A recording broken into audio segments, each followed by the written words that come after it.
I'm just packing up my food to get back on the Via Dinarica after my day off to prepare, and I just wanted to give you guys an update. So here it is. I'm going into week 3 on the Via Dinarica. So I am currently in Croatia, getting very close to the Bosnian border. So I think I've only got maybe 3 or 4 days until I hit Bosnia and Herzegovina. So I am packing up 4 days of food. I figured I'd just do that while I chat about what's going on the trail. So I'm gonna put something like 4 days of food into my backpack. So I've got 4 oatmeal packets for breakfast.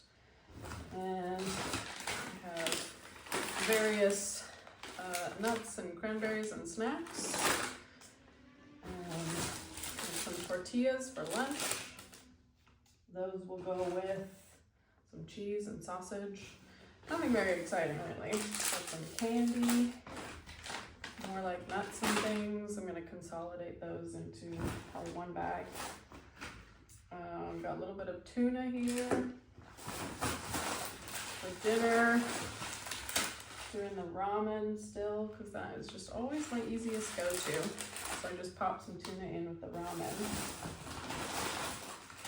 I got 4 of those bad boys. And then just a variety of bars to go with that. So that, yeah, should be about 4 days. Oh, I also got these waffle things. They're like full of Nutella and they look really good. So yeah, it doesn't look like that much. Once I like smush it all together, it'll look fine. Also got some like electrolyte vitamin things and some candy. These cherries are really good. Delicious. Anyway, so that's what we're putting in the backpack today. Oh, there's the sausage. Yeah, so that's what 4 days of food looks like. Basically, what I have been doing for the past week is going through the Velebit National Forest. It is beautiful. It finally felt like real hiking. There was like a trail almost all the time. Amazing, incredible. And there are little huts dotted through there, so you can't camp in a tent in the national park. And so they have little mountain huts that you can stay in. Some of them are nice and some of them are falling apart. But for the most part, I stayed in some quite nice ones and that was quite fun. I actually did sleep in my tent on one occasion at a church. There's like a 100-year-old church that was listed as a water source, and it had a well that you could like pop a bucket down and get water, and I ended up just putting up my tent next to the church because I'd already walked quite a long way, and the next hut was going to be like up 500 meters, and I was like not about to do that. Anyway, that all turned out fine. And yeah, it was a really, really beautiful section. The views were incredible. It was really rocky and, I don't know, cool mix of forest and rocks and big mountains, lots of climbs, and you know, it was like 1,000 to 1,500 meters of climbing every day, which was really cool. And yeah, so it was a beautiful section. Oh my goodness, there's always like some kind of story, but there's not a lot of water out here. It's very dry, and so basically the huts are kind of like your source for water, but sometimes they're quite far between. And I was just leaving the national park, and I was working off of a piece of intel from another hiker that had got it from another hiker, and I shouldn't have relied on that so heavily. I should have known better. That's on me. Should have known better than to go off of old information. But anyway, the word on the trail was that there was like a holiday cottage that was empty, and there was a well outside of it that you could get water, and it was like just on the outskirts of the national park. And one other hiker, you know, a year ago or something had camped in their garden. I was like, okay, cool. So that's where I was aiming. So I had, you know, a couple of liters of water to get me from the water point earlier in the afternoon to that in the evening. And I was like, well, there's gonna be water there, no big deal. I arrive, and word must have gotten out that hikers were using the water or something, but there were like 3 little tiny cottages in that area, and each had a well, and all of them had brand new like hatches on them with locks. So I was like, oh no, now I have no water. It's like 10 kilometers back or like 10 kilometers ahead that there's water, and it's like 8 o'clock at night, the sun's about to go down, and I'm sitting there like crap. And I'm just sitting in this like person's garden, basically like, what do I do? I have like 700 milliliters of water left. And I was like, that is really not enough to get me through the next like 12 hours of being alive. Like, I won't die, but it's gonna be really uncomfortable. And it's been hot out, like close to 30 degrees in the day. Anyway, so I'm like getting a little nervous. I'm like quite uncomfortable. And as I'm sitting there, I hear, and I haven't seen hikers, I haven't seen people all day. It's been like empty, there's no one around. And I'm sitting there and all of a sudden I hear an engine. And I'm like, an engine from where? Like, who's coming? I'm like miles away from a proper road, miles away from any civilization, like is out here, but there is a gravel road, like a pretty gnarly gravel road. Anyway, I'm like, all right, well, if I'm hearing an engine, maybe there's a car or like a motorbike or something. So I like strap my bag on and I run out to the road. And just as I'm getting to the road, these two girls on an ATV show up, just like out of nowhere. I haven't seen a person in a day. And they just poof, appear out of nowhere. And I was like, hey, what's going on? Do you guys have some water? And like, she hops off her ATV, goes to the back, pulls out like a full, almost liter of water and was like, yeah, you can have this, like, go for it. And I was like, are you sure? She's like, yeah, don't worry, I got alcohol. And I was like, okay. And then she also pulls out like a full unopened bag of like chocolate cookies, was like, do you want these too? And I was like, yes, thank you so much. Who are these angels that just showed up out of nowhere? And then they just like drive off into the sunset, never to be seen or heard from again. I couldn't believe it. I was just like shocked. I'm sitting there thinking like, man, I really need some water, really need some water. And then it just appears out of nowhere on delivery. I couldn't believe it.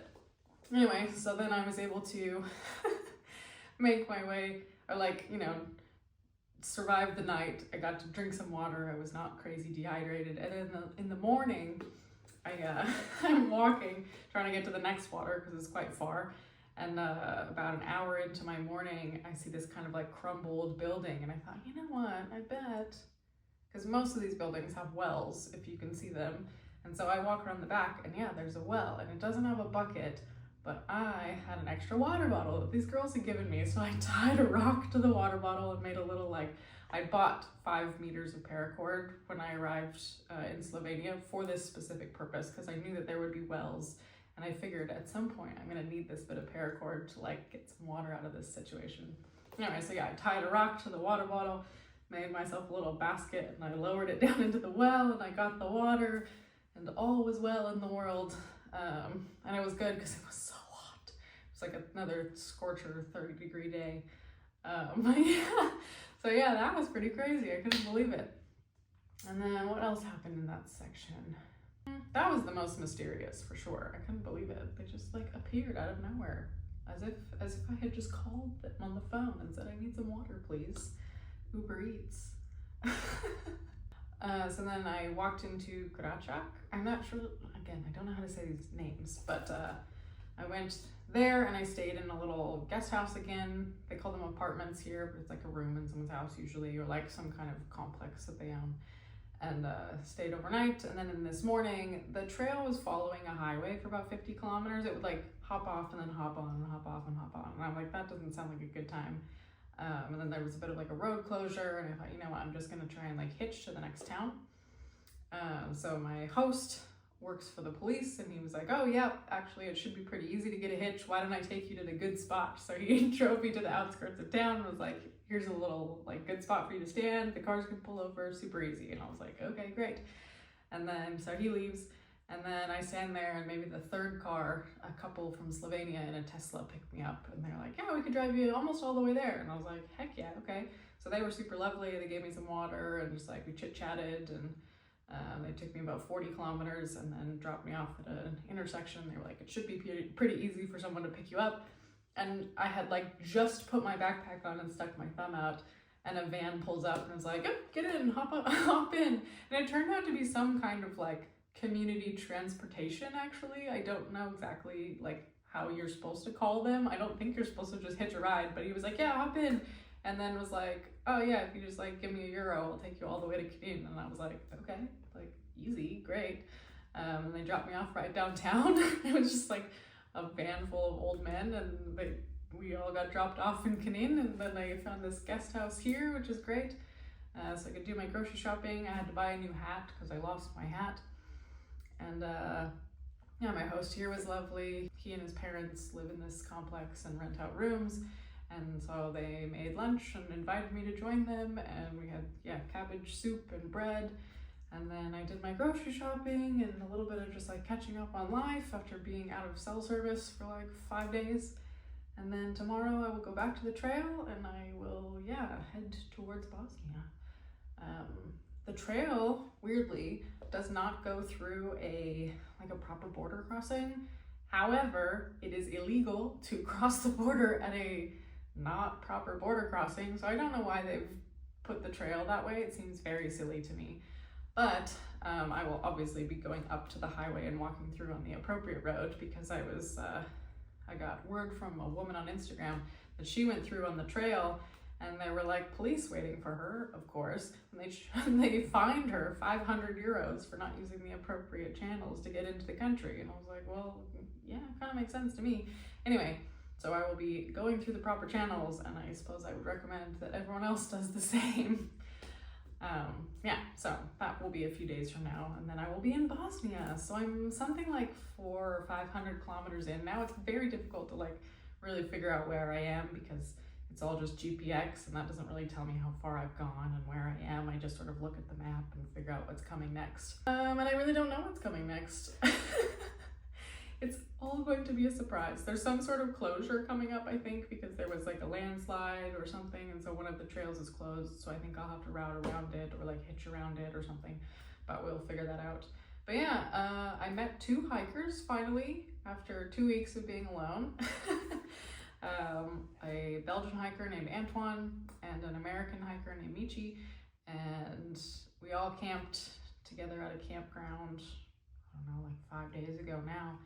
And then Michi and I ended up camping together for like 2 more nights, and then she took a different route because she was going to meet some friends, but it was really nice to have company for like 2 nights. That was cool. And then now it's back to just me. It is it's a real solitary experience out here. Like, there's not even day hikers. It's crazy. These mountains are so beautiful and there's nobody in them. It's wild. So if you come to Croatia, like Velebit National Park, very worth seeing. Other parts of Croatian hiking, can't say I'd recommend, but this particular section was beautiful. I had a great time. That's kind of the update. I'm just putting my food into my backpack. I've done my laundry. I have showered. I have eaten. Having a great time. I don't know, it's feeling more like a through hike, but also it's just a little weird spending this much time alone. Like, I'm used to spending time alone, but usually on a through hike you're like kind of bumping into people at some point, you know, but it's really just like, it's just me out there. There's no one else doing this thing. It's very different. And so yeah, I'm curious if that will change in Bosnia. I think hiking is maybe a little more popular, and there are some routes and some loops out there that are like popular backpacking loops. So we'll see if that changes at all, if I run into people, if I meet people, but who knows? I have no idea. There is not a lot of information, so I'm just playing it by ear, section by section. So yeah, I'm packing up 4 days of food, and I'm gonna get back on the trail tomorrow morning. It should be really nice. Anyway, that's my update for this week. I figure I'm just gonna do these kind of like weekly updates, and then I will put together the vlogs after the fact.